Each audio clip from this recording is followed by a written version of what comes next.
Good morning children. धरती कितना देती है हम कविता कर रहे थे। मैंने इस कविता का फर्स्ट और सेकंड पेज आपको पढ़ा दिया है, अर्थात यहाँ तक मैंने आपको पढ़ा दिया है कि छोटे तारों से छितरों फूलों से छोटे, मैंने छोटे छोटे जो बैल है, बेल बेल मतलब क्या होता है, क्रीपर्स को बोला जाता है। ठीक है, जो लताएं होती है बेल होता है, वो बहुत फैली हुई है, उसमें जो है उसमें छोटे छोटे फूल खिल गए हैं। जिसे देखकर कवि के मन में उपमान उपमान माने उपमान उपमान किसको बोलते हैं? उपमान मतलब होता है कंपेयर करना, किसी के साथ में तुलना करना। ठीक है, उपमान आ रहे हैं और ऐसा और उन्होंने ऐसा कामना की है कि ऐसा लग रहा है छोटे छोटे फूल जो है तारे के समान बिखरे पड़े हुए हैं। ठीक है, तो इस तरह से यहाँ तक हम लोगों ने ये पढ़ा था। आज मैं आपको यहाँ से पढ़ा रही हूँ। ठीक है, ये हमारा लास्ट है, आज हम इस कविता को कंप्लीट कर लेंगे। तो झागों से लिपटे लहरों श्यामल लतरों पर, तो कहने का मतलब है कवि ने कल्पना की है कि जो छोटे छोटे जो मैंने फूल हैं वो तारों के समान है। साथ ही उसने ये कल्पना की है कि कि कभी कभी ऐसा लगता है कि लहरों से झाग आ गया है। ठीक है, ये जो लहरें हैं, जो बेलों की जो लहरें हैं, जो बेल जो है किस तरह दिखाई दे रही है, लहरों की तरह दिखाई दे रही है, इतनी हरी भरी सी हो गई है। ठीक है, तो कवि ने क्या कि कवि की कवि ने यह कल्पना की है कि जो गहरी हरी बेलों, कवि ने क्या किया, लहर माना है। जो गहरी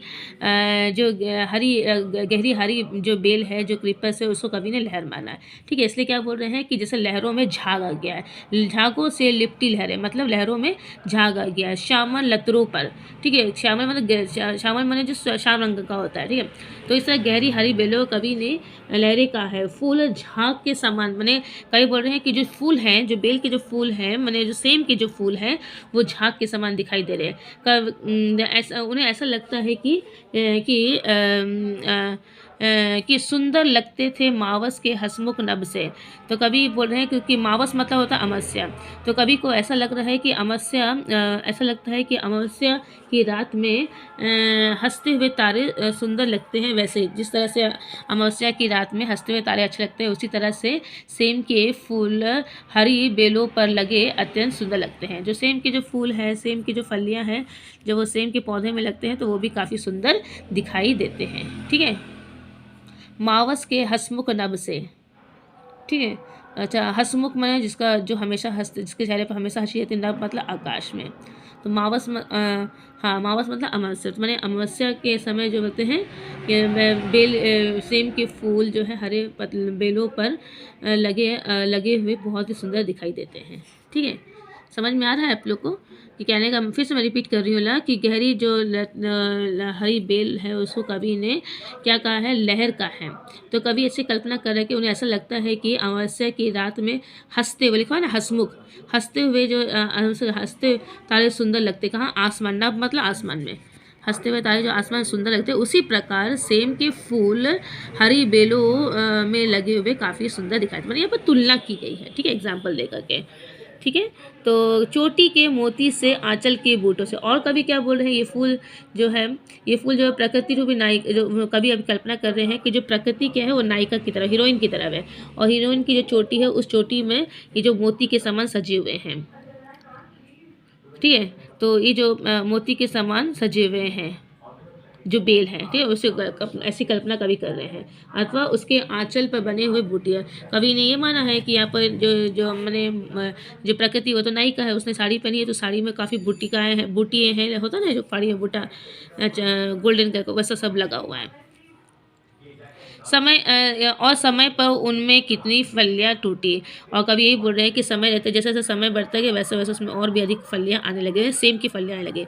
कितनी सारी फलियाँ, इन सारी फलियों को देख कभी मैंने हैरान हो गई, इतनी सारी फलियाँ, मैं निकालते निकालते थक जा रहा, लेकिन इतनी सारी फलियाँ निकल रही है, यह धरती कितना देती है धरती माँ। फिर वो बोलने लगे, उनको अपनी गलती का एहसास होता है, किस तरह से मैंने धरती को बंजर कहा था। फिर वो बोलने लगते हैं कि धरती माता की जय हो, धरती माता कितना देती है। ठीक है, कितना देती है अपने प्यार, और साथ ही गुणगान लगता है कि धरती माता जो है अपने प्यारों पुत्रों को बहुत कुछ देती है। नहीं समझ पाया था मैं इसके महत्व को, फिर वो रियलाइज़ भी करता है कि बचपन में इस महत्व को, धरती के इस महत्व को समझ ही नहीं पाया था। ठीक है, बचपन में छी स्वार्थ लोभ वश पैसे, और फिर जो खुद ही पर वो अपने आप पर ही नाराज़ होता है, और बोले किस तरह से बचपन में मैंने जो है स्वार्थ के लोभ रूपी पैसे को बोए थे।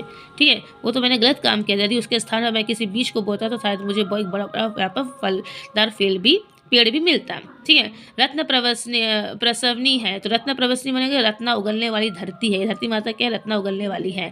वसुंधरा, ठीक है, अब समझ सकता हूँ। ठीक है, इसके सच्ची ममता के दाने बोने हैं। तो कवि बोल रहे हैं, बोले कि ये जो धरती माता है तो रत्न प्रवसनी और सब कुछ उत्पन्न करती है।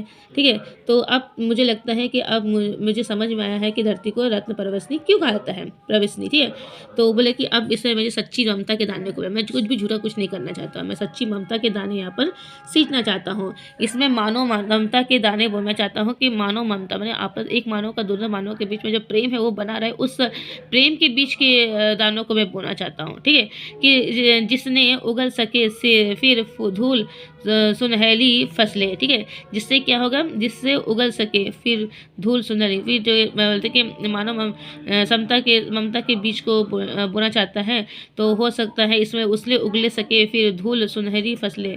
ठीक है, तो इसके बीच में वो जो फसलें तुमने दाने के जो बोए थे वो सब उत्पन्न होकर सुनहरी फसलों की तरह दिखाई देने लगे। मानवता की जीवन श्रम में हर्ष दिशाएं हम जैसा बोएंगे वैसा ही पाएंगे।